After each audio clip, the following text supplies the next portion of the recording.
नमस्कार, good morning and सत श्री अकाल। फ्रेंड्स, अभी अभी कुछ दिनों पहले ही हमारे देश में दीपावली का त्यौहार मनाया गया।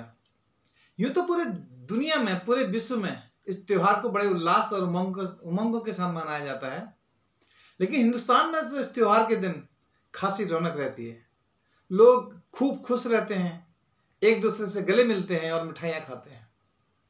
लेकिन इस बार अयोध्या में 5.5 लाख दियों के साथ, वर्ल्ड रिकॉर्ड के साथ जो दीपावली मनाई गई, जिस तरह अयोध्या को एक दुल्हन की तरह सजाया गया, वो तो लाजवाब ही था, अनोखा था। सच में लोग इस कदर खुश थे, इस कदर झूम रहे थे, नाच रहे थे, गा रहे थे कि देखकर सबको आनंद महसूस हो रहा था।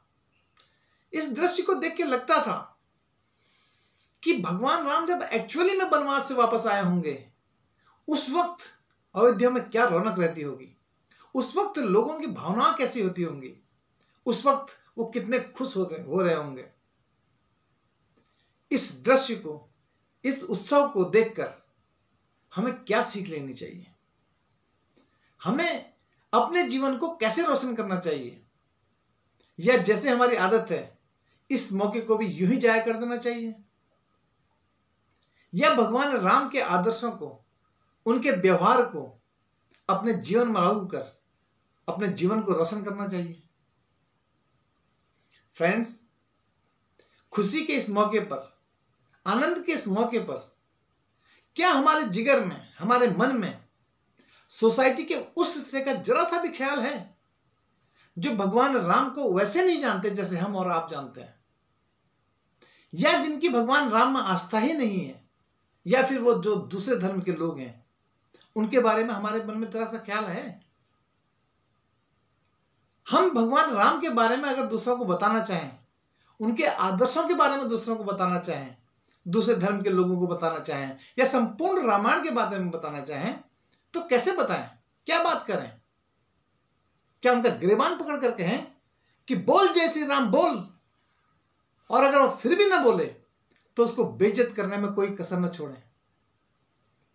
फ्रेंड्स, जरा सोच के देखिए, हमारे इस कृत्य को देखकर भगवान राम कैसा महसूस करते होंगे? क्या खुश हो रहे होंगे या दुखी होंगे? जरा सोचिए, हमारी जगह वो खुद होते तो कैसा व्यवहार करते? उन्होंने अपने जीवन काल में कैसा व्यवहार किया था? तथाकथित नीची जाति का होने के बावजूद सबरी के जूठे बेर खाए थे, ये तो सबको पता है ना। लेकिन केवल पता ही है, इस आचरण को अपने अंदर, अपने में हमने लागू कभी किया? वानर जाति का होने के बावजूद सुग्रीव को, हनुमान को, सबको गले लगाया, और रावण का होने के बावजूद, दैत्य कुल का होने के बावजूद विभीषण को गले लगाया।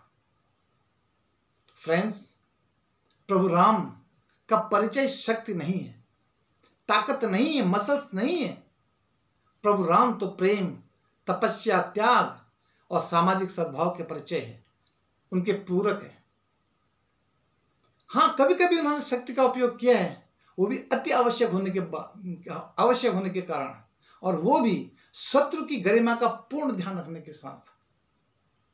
फ्रेंड्स, अगर हम राम का सच्चा सेवक होने का दावा करते हैं, सच्चा राम भक्त होने का दावा करते हैं, तो हमारी ये ड्यूटी है कि भगवान राम का सही परिचय लोगों के बीच में जाए, तभी तो वो हम पर खुश होंगे। चलिए यार, कुछ करते हैं ना, भगवान राम का सही परिचय लोगों को देते हैं, लोगों की जिंदगियां बताते हैं। Thank you.